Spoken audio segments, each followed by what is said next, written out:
जिस समय ब्रिटिश भारत छोड़ रहे थे, उस समय यहाँ के 562 रजवाड़ों में से सिर्फ 3 को छोड़कर सभी ने भारत में विलय का फैसला किया था। ये 3 रजवाड़े थे कश्मीर, जूनागढ़ और हैदराबाद। अंग्रेजों के दिनों में भी हैदराबाद की अपनी सेना, रेल सेवा और डाकतार विभाग हुआ करता था। उस समय आबादी और कुल राष्ट्रीय उत्पाद की दृष्टि से हैदराबाद भारत का सबसे बड़ा राजघराना था। उसका क्षेत्रफल 82,698 वर्ग मील था, जो कि इंग्लैंड और स्कॉटलैंड के कुल क्षेत्रफल से भी अधिक था। हैदराबाद की आबादी का 80% हिंदू लोग थे, जबकि अल्पसंख्यक होते हुए भी मुसलमान प्रशासन और सेना में महत्वपूर्ण पदों पर बने हुए थे। उस पर तुर्रा यह भी था कि कट्टरपंथी कासिम राजवी के नेतृत्व में रजाकार हैदराबाद की आजादी के समर्थन में जनसभाएं कर रहे थे और उस इलाके से गुजरने वाली ट्रेनों को रोककर न सिर्फ गैर मुस्लिम यात्रियों पर हमले कर रहे थे, बल्कि हैदराबाद से सटे हुए भारतीय इलाकों में रहने वाले लोगों को भी परेशान कर रहे थे। निजाम हैदराबाद के भारत में विलय के किस कदर खिलाफ थे, इसका अंदाजा इस बात से लगाया जाता है कि उन्होंने जिन्ना को संदेश भेजकर ये जानने की कोशिश की थी कि क्या वो भारत के खिलाफ लड़ाई में हैदराबाद का समर्थन करेंगे। कुलदीप नैयर ने अपनी आत्मकथा बियॉन्ड द लाइन्स में लिखा है कि जिन्ना ने इसका जवाब देते हुए कहा था कि वो मुट्ठी भर अभिजात्य वर्ग के लोगों के लिए पाकिस्तान के अस्तित्व को खतरे में नहीं डालना चाहेंगे। उधर नेहरू माउंटबेटन की उस सलाह को गंभीरता से लेने के पक्ष में थे कि इस पूरे मसले का हल शांतिपूर्ण ढंग से किया जाना चाहिए। सरदार पटेल नेहरू के इस आकलन से सहमत नहीं थे। उनका मानना था कि उस समय का हैदराबाद भारत के पेट में कैंसर के समान था, जिसे बर्दाश्त नहीं किया जा सकता था। पटेल को इस बात का अंदाजा था कि हैदराबाद पूरी तरह से पाकिस्तान के कहने में था, यहां तक कि पाकिस्तान पुर्तगाल के साथ हैदराबाद का समझौता कराने की फिराक में था, जिसके तहत हैदराबाद गोवा में बंदरगाह बनवाएगा और जरूरत पड़ने पर वो उसका इस्तेमाल कर सकेगा।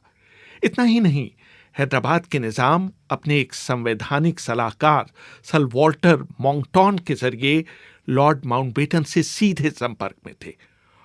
मॉन्कटॉन के कंजर्वेटिव पार्टी से भी नजदीकी संबंध थे।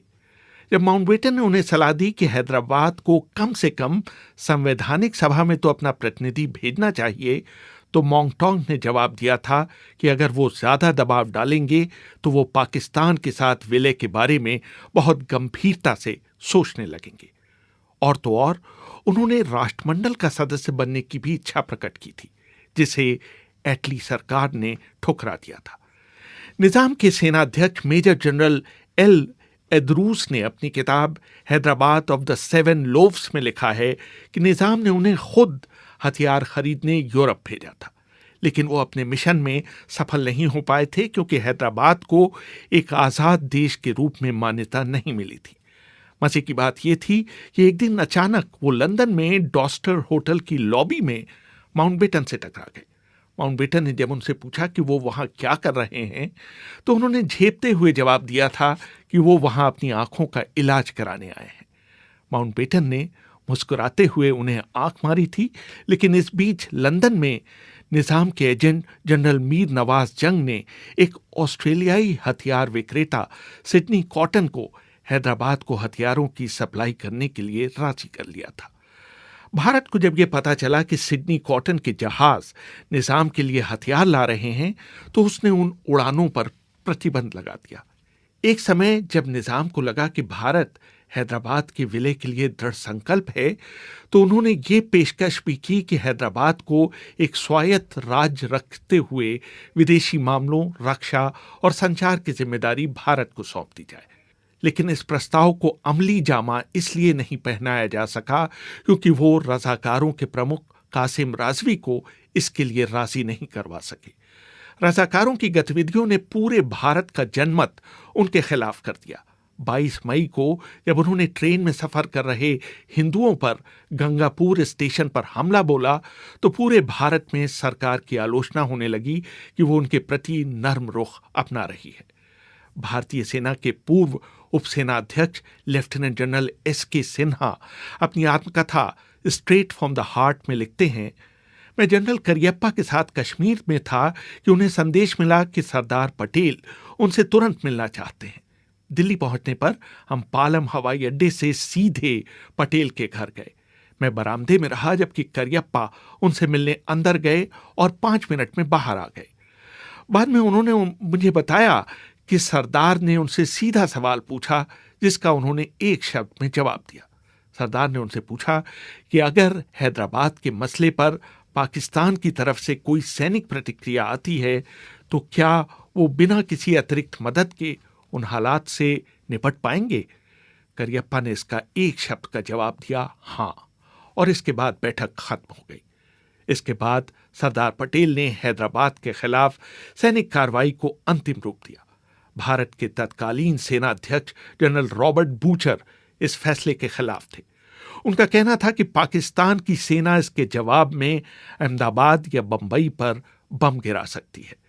2 बार हैदराबाद में घुसने की तारीख तय की गई, लेकिन राजनीतिक दबाव के चलते इसे रद्द करना पड़ा।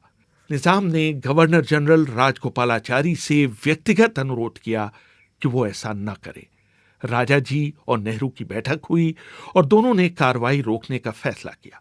निजाम के पत्र का जवाब देने के लिए रक्षा सचिव H.M. पटेल और V.P. मेनन की बैठक बुलाई गई।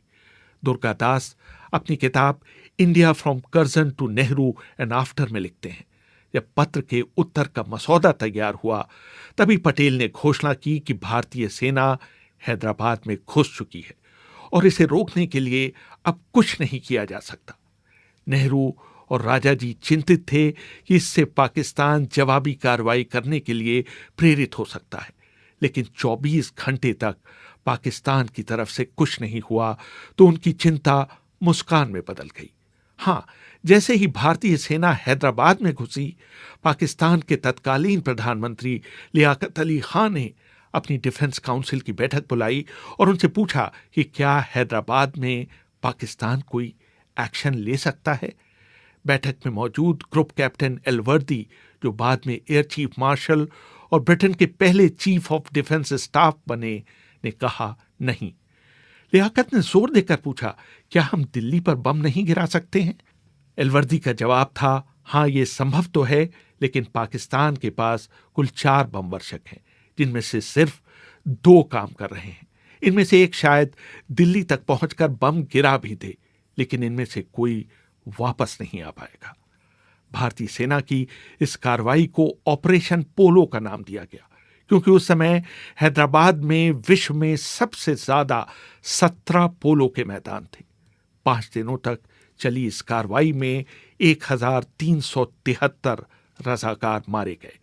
हैदराबाद स्टेट के 807 जवान भी खेत रहे। भारतीय सेना ने अपने 66 जवान खोए, जबकि 97 जवान घायल हुए। भारतीय सेना की कार्रवाई शुरू होने से 2 दिन पहले ही 11 सितंबर को पाकिस्तान के संस्थापक मोहम्मद अली जिन्ना का निधन हो गया था। रेहान फजल, BBC, दिल्ली।